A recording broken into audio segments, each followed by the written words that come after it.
Yeah. I've written a book, and that book is titled The Lighter Side of Life in Robben Island. And I saw one review in one of the newspapers in South Africa where they were questioning the title.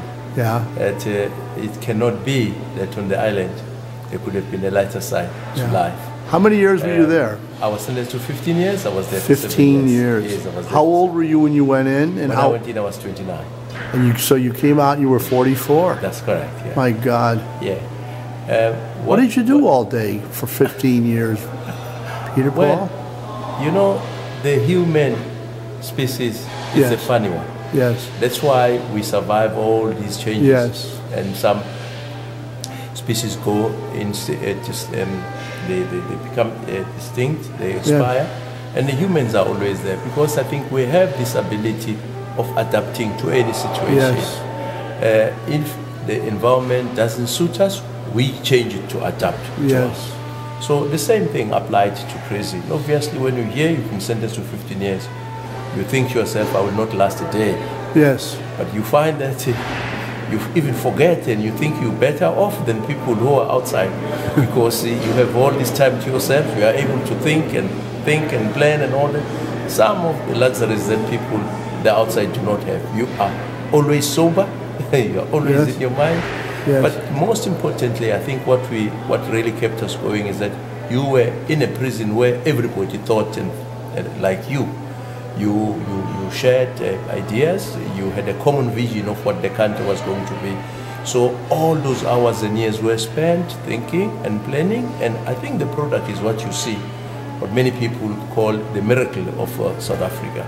Yes. It also taught us that the warders or our guards that were there with us, they were also prisoners. They were prisoners too. Prisoners too, because Robben Island was a restricted area, so they too couldn't just have visitors as they like. They couldn't come and go as they like. Yes. So in a sense, they were also prisoners. So we also then found a way of discussing coexisting as well. They also got to understand that these are not people with horns. These are not people who want to throw them into the sea. Yes. These are good people who wanted equality for everyone in the country. And in a way, they helped us also to survive. But you asked the question, how could you survive? How could there have been a lighter side of life? Yes. If there hadn't been, we would have been committing a mistake in that we would be living our lives and according to the rules of the oppressor, of the people. But we had then to defy that. Yes. But also secondly, I mean, we were there, we were not just political prisoners. We had families who had left behind. We had loved ones who had left behind. Yes. We enjoyed and we played sports. We studied, importantly. So all that, and people had to pass jokes, and wherever human beings are, there will be funny moments. Yes. So that book captures that. It captures that side of life in Robben Island.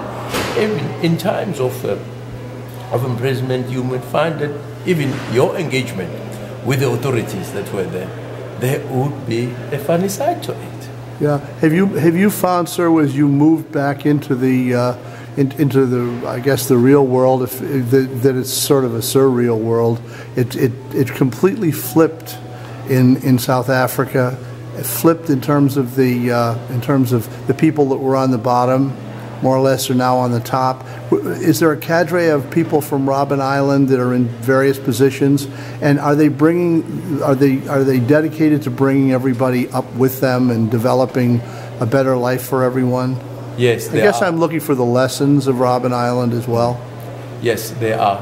Unfortunately, the majority is not up there. But in Mandela's first cabinet, I think half the cabinet was people from Robben Island. Yeah. And then we have provinces, now 9 provinces.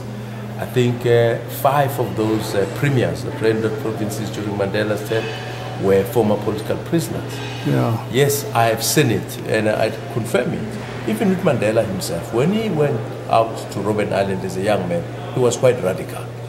He matured while he was in the island. I think the experience of Robben Island is what he also used in fashioning out this reconciliation and creating a South Africa that he was free for all. Because on Robben Island, remember that the warders that looked after us, they came from the most conservative elements of the white population in South Africa. If we could live with them without killing one another, surely we could create an environment and a situation in the greater South Africa that where everybody could live freely and socialize and do whatever it is that they wanted to do. Yeah. I can tell you that, yes, our experience on Robben Island, I can see it, especially those cabinet ministers and people who are in leadership positions practicing that. Because on Robben Island, I don't care who teaches you what, you can go to the best universities, but I think leadership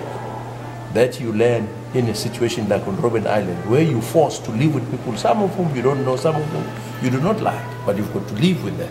I think that teaches you that. And I can see it in all the people that are in leadership position and who have been in Robben Island. Yeah.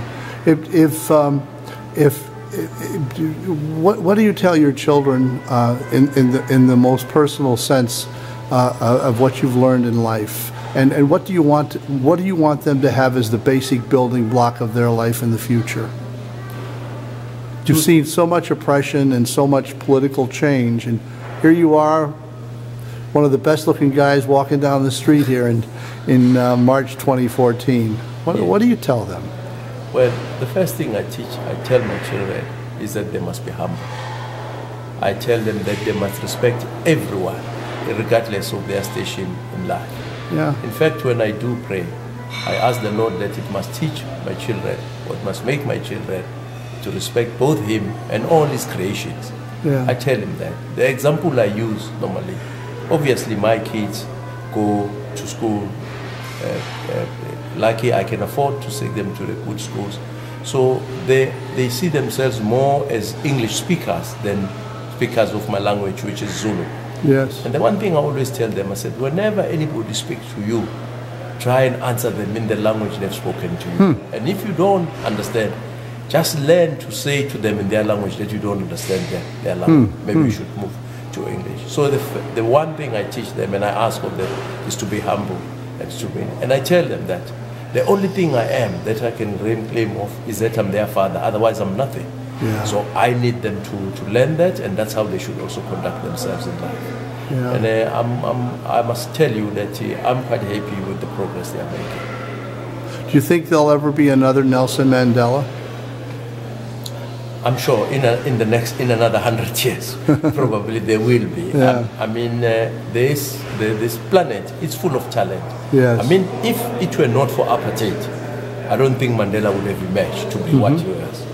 I always said to him, I think if you had been born in more peaceful society, I think you would have been a judge, and and nobody would have known of you, because judge by the nature of their job, they are not really people who are well known, unless of course gets involved in a high-profile case. So I'm sure the world and the people, the way they are, some country somewhere will produce another Nelson Mandela. Would you be kind enough to grace us by sending out a greeting in Zulu to the audience worldwide, so that we can hear that beautiful language in a couple of sentences? Just say something, hello to some friends worldwide. I know you have people that are fans of yours all over the world, not fans, but respect what you've gone through and what you've made of yourself and the example you've set. Would you greet us all in your native tongue, sir? Ngiyajabula kakhulu ukubingelela zonke idalwa zikaNkulunkulu lesemhlabeni. Ngibonge futhi nangalo lonke usizo enasinika lona ekulweni lwethu nobandlululo ekwizwe lakithi South Africa. Ngiyabonga.